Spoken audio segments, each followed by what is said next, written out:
जिनके चेहरे पर जहन्नम की आग बरसाई जाएगी, उनके चेहरे पर आग बरसेगी। थोड़ा तसव्वुर करना मेरे भाइयों, मेरी बहनें भी अगर मौजूद है, उन बहनों की भी तवज्जो चाहता हूँ। मर्द और औरतों की तखसीस नहीं, कुछ लोग फरमाया, कुछ लोग ऐसे होंगे जिनके चेहरे पर जहन्नम की आग बरसाई जाएगी।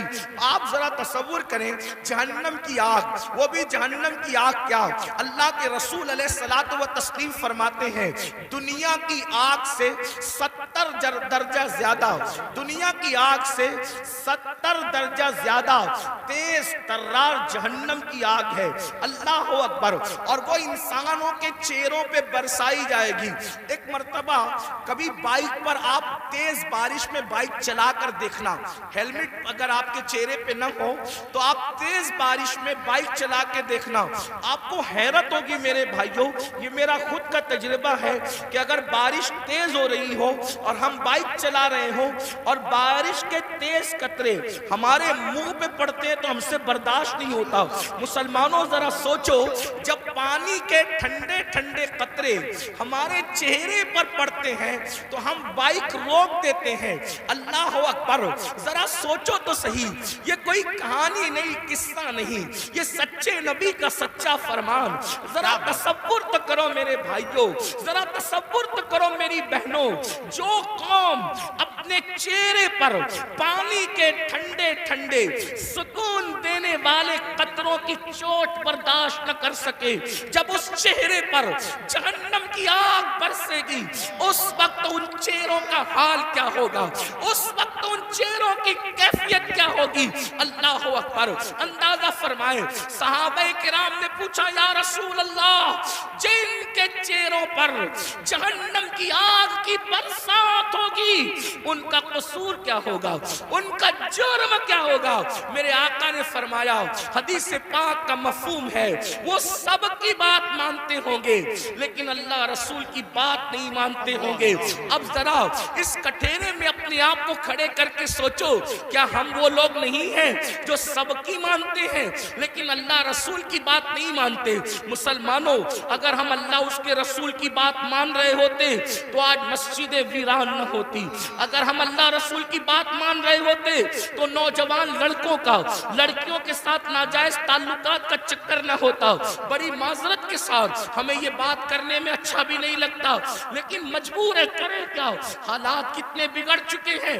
80% नौजवान लड़के और लड़कियां इस बुला के अंदर गिरफ्तार है, इस जुर्म के अंदर गिरफ्तार है, और फिर वो उसको गुनाह भी नहीं समझते। ला इलाहा इल्लल्लाह। सोचो तो सही, एक तो गुनाह है और उसको गुनाह भी नहीं समझा जाता। बल्कि एक बात और अर्ज करूं माजरत के साथ, दीनदार लोग भी इस चक्कर से नहीं बच पा रहे, इल्ला माशाअल्लाह। वो भी लोगों को देख करके, सीरियल और फिल्में देख करके, दाढ़ी तो रख ली, टोपी तो पहन ली, अच्छा कुर्ता तो पहन लिया, लेकिन कोई हुस्न सामने से टकराया तो फिर दिल काबू में न रहा। ये क्यों है पता है? दिल में हुजूर नहीं बसे, इसलिए दिल कुत्तों की तरह आवारा फिर रहा है। अगर इस दिल में हुजूर बसे होते, याद रखना, जुमले तल्ख को माफ करना, कुछ लोगों को मुझसे शिकायत है कि कुछ जुमले आपके बहुत तल्ख हो जाते हैं, लेकिन नश्तर जो लगाता है मेरे अजीज, नश्तर जो लगाता है वो दुश्मन नहीं होता। अगर मैं कोई खतीब होता, अगर मैं कोई खतीब होता, अगर मैं कोई अदीब होता, अगर कोई मुहक्किक होता तो मैं जुमले सजा करके बोलता, लेकिन ये मेरी तकरीर नहीं, मेरी खिताबत नहीं, ये मेरे दिल की आओ फुगा है। और आओ फुगा सजा और संवार करके नहीं निकलती, बल्कि जब चोट लगती है तो फिर अंदाज कुछ भी हो सकता है। बताओ, रसूलुल्लाह के साथ यही वफा का तरीका है, हुजूर के साथ यही मोहब्बत का तरीका है। सबकी बात मानते हो, हुजूर की नहीं मानते। अल्लाह अकबर। अगर पुलिस वाले ऐलान कर दे 10 के बाद माइक नहीं चलेगा, बोलो माइक तुम बंद करते हो कि नहीं करते हो? 10 के बाद तुम घर से नहीं निकलोगे, कर्फ्यू लग गया, कोई निकलता है घर के बाहर? हैरत है। अच्छा करते हो, पुलिस की बात सुनते हो, मुझे उस पर एतराज नहीं, लेकिन आपसे पूछता हूँ, पुलिस की माना अपने नबी की कब मानोगे? डॉक्टर की माना अपने नबी की कब मानोगे? अगर तुम्हारा नाम पुलिस की डायरी में लिख दिया गया जेल जाने का खतरा है तो तुम्हारी नींदें उड़ जाती है। और रसूलुल्लाह ने फरमाया जिसने जानबूझकर एक वक्त की नमाज छोड़ दी उसका नाम जहन्नम के दरवाजे पे लिख दिया जाता है। पुलिस के रजिस्टर में नाम आए तो तुम्हारी नींद उड़ जाती है, जबकि कोई भारी भरकम आदमी ले जाओ तो नाम कट सकता है, रिश्वत दे दो तो नाम कट सकता है, दबाव लाओ तो नाम कट सकता है। लेकिन अल्लाहू अकबर, जहन्नम के दरवाजे पे लिखा हुआ नाम कोई कारपोरेटर कटवा सकता है, कोई आलिम कटवा सकता है, कोई रिश्वत कटवा सकती है। कौन से मुसलमान हो, तुम्हें तो नींद भी नहीं आनी चाहिए कि हमारा क्या होगा, हमारा हश्र क्या होगा, कि हमारा नाम रोजाना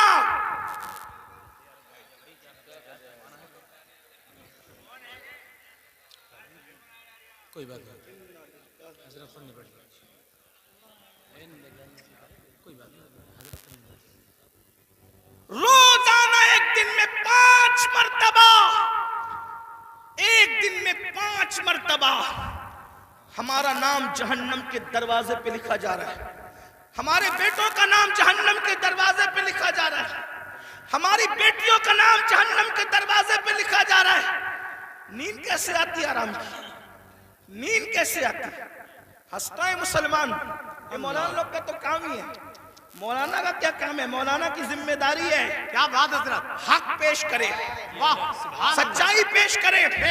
अगर आज तुम हम लोगों की बातें नहीं मानोगे, जब आंखें मौत से बंद होगी तब तुम्हारी आंखें खुलेगी कि तुम कर क्या रहे थे। उस वक्त तो रोगे, उस वक्त रोगे। हदीस पाक है, मुर्दे पे जिंदा जो रोते हैं उससे ज्यादा मुर्दा रोता है। उस वक्त मुर्दा रोता है, हाय मुझे दुनिया ने धोखा दिया, मुझे दुनिया के माल ने धोखा दिया, मुझे दुनिया के मनाल ने धोखा दिया। मगर उस वक्त का रोना काम नहीं आता, फरिश्ते उसको तंज करते हैं, जालिम। जब तुझे पुकार पुकार कर कहने वाले नसीहत करते थे, होश में आ जा, सुधर जा, संवर जा, उस वक्त तू नहीं सुधरता था। अभी तो घमंड था माल पर, अभी तो घमंड था आल पर, अभी तो घमंड था लंबी कारों पर। कुरान कहता है ला तंसा नसीबका मिनद दुनिया, कुरान कह रहा है ओ मालो मनाल पर घमंड और गुरूर करके अल्लाह को भूलने वालों, दुनिया से अपने नसीब का मत भूलो। सिवाय कफन के इस दुनिया से तुम कुछ साथ नहीं लेकर जाओगे। क्या बात है, बेशक। कफन भी कफन, कफन भी जिस्म पर उसी वक्त रहेगा, अल्लाह राजी है तो, वरना वो कफन भी जहन्नम की चादरों में से एक चादर बन जाएगा, आग की चादरों में से एक चादर बन जाएगा। दुनिया को देखते देखते तुम क्यों आवारगी कर रहे हो? उनके यहाँ मरने के बाद उठने का कोई तसव्वुर नहीं है। जो कौम आवारगी करती है वो सोचते हैं मरने के बाद हमें आग में डाल दिया गया, किस्सा खत्म हो गया। हमारे यहाँ किस्सा खत्म नहीं होता, पैदाइश से किस्सा शुरू नहीं होता, मौत पे किस्सा खत्म नहीं होता। बल्कि एक बात कहूं, हमारे मजहब में जो अल्लाह रसूल का वफादार बन जाए उसके लिए दुनिया जितनी खूबसूरत है उससे ज्यादा खूबसूरत उसकी कब्र है, और उससे ज्यादा खूबसूरत मैदान महशर है, और उससे ज्यादा खूबसूरत उसकी आखिरत है। वजह यह है कि दुनिया में इतना लंबा सफर करो तो सिर्फ गुंबद नजर आता है, और कब्र में जाओ तो गुंबद वाले मोहम्मदुर रसूलुल्लाह का जलवा नजर। नारे तकबीर, नारे रिसालत, नारे हैदरी, फैज़ाने गौसे आज़म, मसलके आला हजरत, जिंदाबाद जिंदाबाद। इसलिए मैं अपने जवानों से कहता हूं कि हज को जाने से जितनी खुशी होती है उससे ज्यादा खुशी मर जाने में होना चाहिए। कि हज को जाने पे काबा नजर आता है, मर जाने पे काबे का काबा नजर आता है। अरे जिंदाबाद जिंदाबाद। मेरे इमाम कहते हैं कब्र में लहराएंगे ता हश्र चश्मे नूर के, जलवा फरमा होगी जब तलाक रसूलुल्लाह। क्या मकाम है कब्र का, लेकिन किसके लिए? वफादारों के लिए, जानियों के लिए नहीं, सूद के धंधे करने वालों के लिए नहीं, औरतों पर पाप की नजर डालने वालों के लिए नहीं, नरम नरम गद्दों पे लेट करके जिना की फिल्में देखने वालों के लिए नहीं, अपने माल को हराम कामों पे खर्च करने वालों के लिए नहीं, अपने माल से किसी पे जुल्म करने वालों के लिए नहीं, अपने माल से फिरौन और फिरौनियत जैसे दावे करने वालों के लिए नहीं, अपने माल के गुरूर में मस्जिदों को वीरान करने वालों के लिए नहीं, उलमा का मजाक उड़ाने वालों के लिए नहीं, उलमा को हकीम जानने वालों के लिए नहीं, दीन का मजाक उड़ाने वालों के लिए नहीं। जो नबी का वफादार है उसकी कब्र जन्नत के बागों में से बाग है। हुजूर आएंगे और कब्र जगमगाएंगे। सोचो तो सही, अल्लाह अकबर, हुजूर कहाँ आएंगे नहीं आएंगे कोई गारंटी नहीं है, लेकिन वफादार की कब्र जगमगाने के लिए जरूर तशरीफ लाएंगे।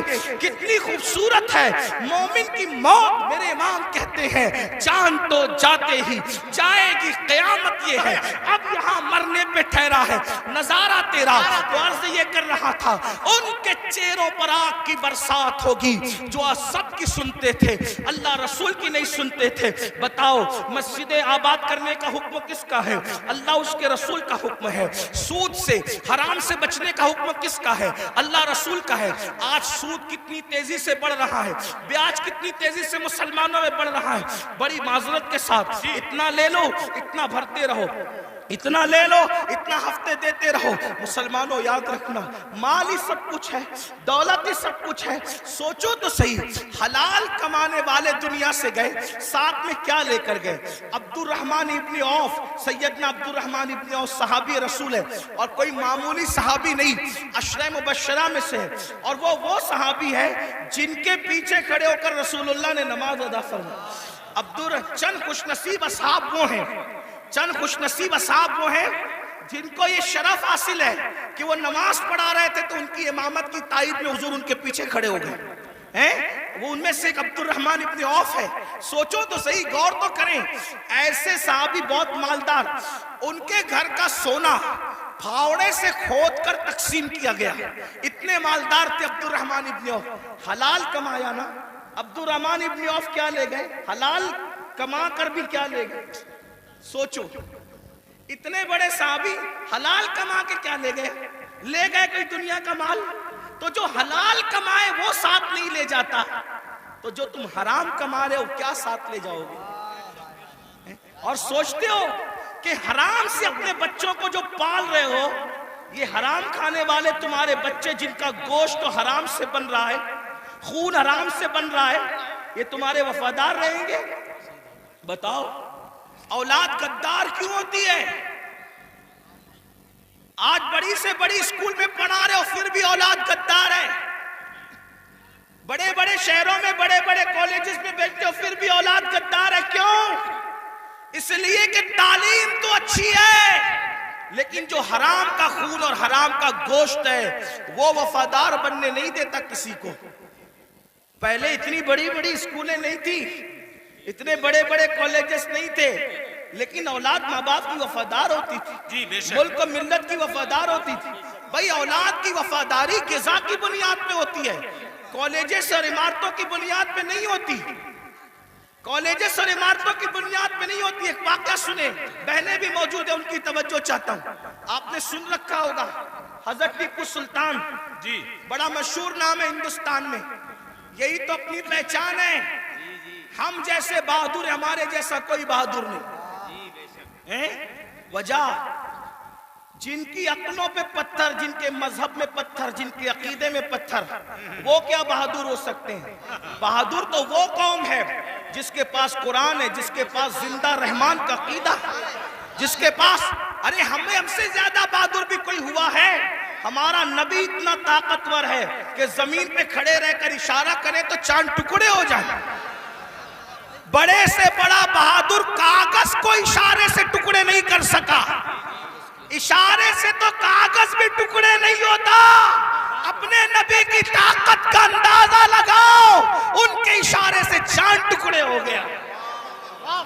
ताकत हमारे यहाँ है, कुव्वत हमारे यहाँ है, और फिर हमारे यहाँ सिद्दीक अकबर जैसा बहादुर, फारूक आजम जैसा बहादुर, उस्मान गनी जैसा बहादुर, अली मुर्तजा फातेह खैबर जैसा बहादुर कि कभी जंजीर हिलती है कभी दर कांप जाता है, अली का नाम सुनकर अब भी खैबर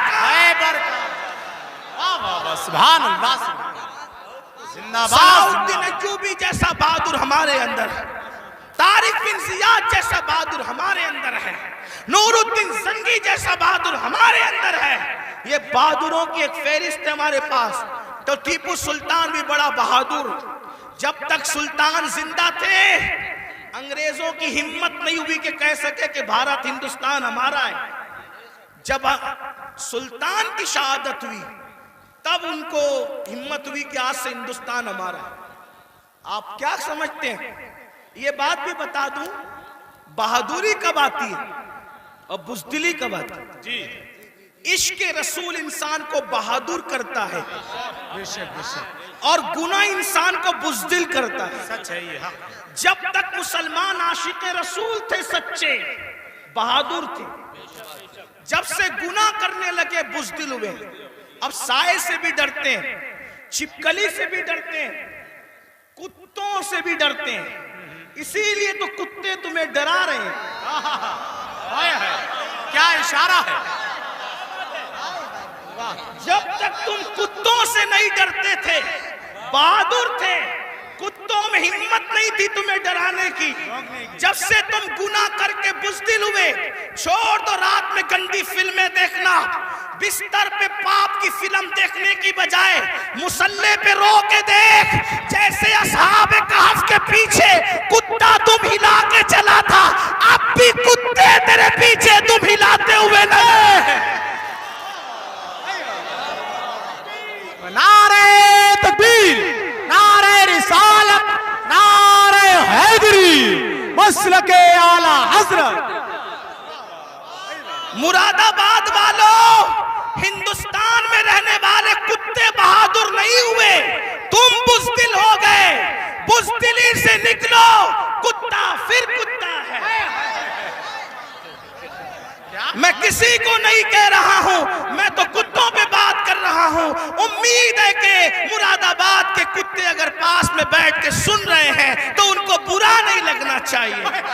रामपुर के कुत्ते अगर यहाँ कहीं सुन, उनको बुरा नहीं लगना चाहिए। जब वो चंद जवान, तवज्जो करें, कुत्ते तुम पीछे कैसे हिलाते हैं, चंद जवान, पाकीज़ा जवान, मुत्तकी जवान, परहेज़गार जवान जब अपना ईमान बचाने के लिए तकियानूस के खौफ से घर से निकले तो वो चुपके से रात को निकले तो पीछे कुत्ता भी हो गया। उन जवानों को खौफ हुआ, कुत्तों का काम भौंकना है, अगर इसने भौंक दिया, भौंकेगा ये, पकड़ाएगा हमें। उस जवान ने पत्थर उठाया, कुत्ते की तरफ मारा, कुत्ते ने पीछे के पैर पे खड़े होके आगे के पैरों को हाथ की शक्ल दी और अल्लाह से कहा मुझे ज़बान दे ताकि तेरे वफादारों से मैं बात कर सकूं। और फिर कुत्ते को अल्लाह ने ज़बान दी तो कुत्ता बोल पड़ा, ओ अल्लाह वाले, तुझे खौफ है कि मैं भौंकूंगा?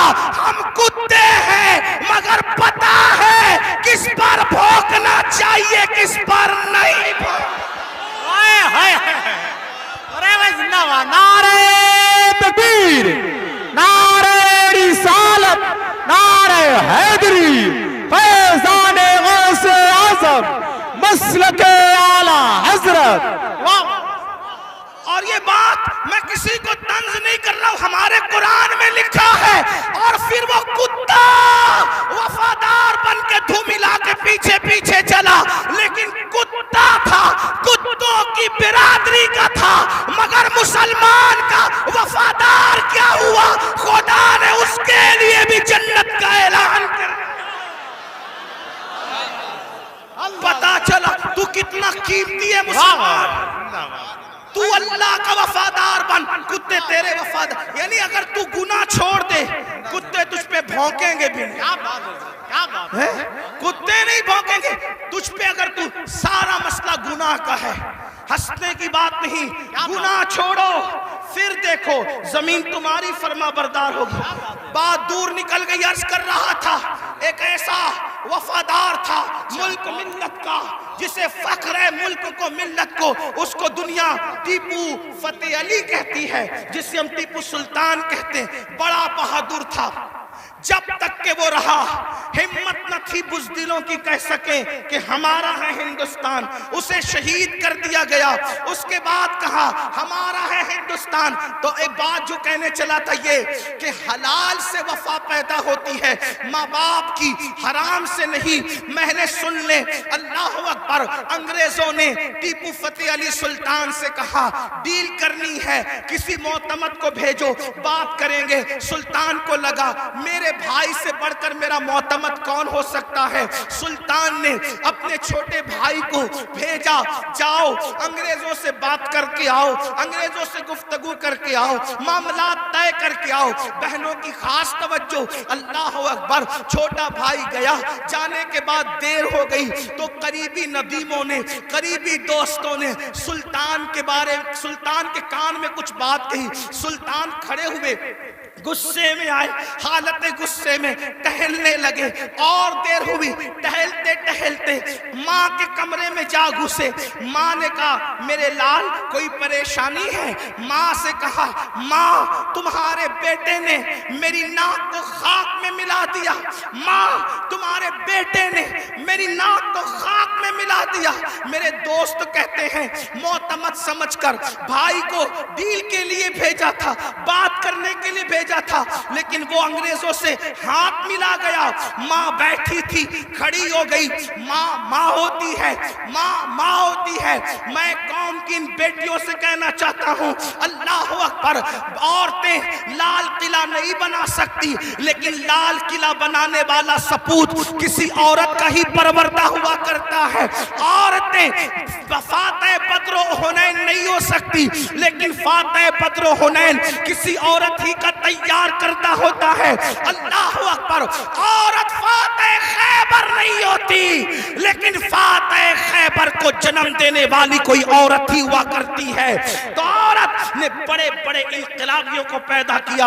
अगर औरत सच्ची है, दीनदार है, आशिक रसूल है, अल्लाह रसूल की वफादार है, अल्लाह अकबर। माँ होती है। सुल्तान टीपू फतेह अली के जुमले नश्तर की तरह माँ के दिल में चुभ गए। माँ उठ के खड़ी हुई, कहा सुल्तान तेरे मुंह में जबान रोक और गुस्ताखी की जुर्रत न करना।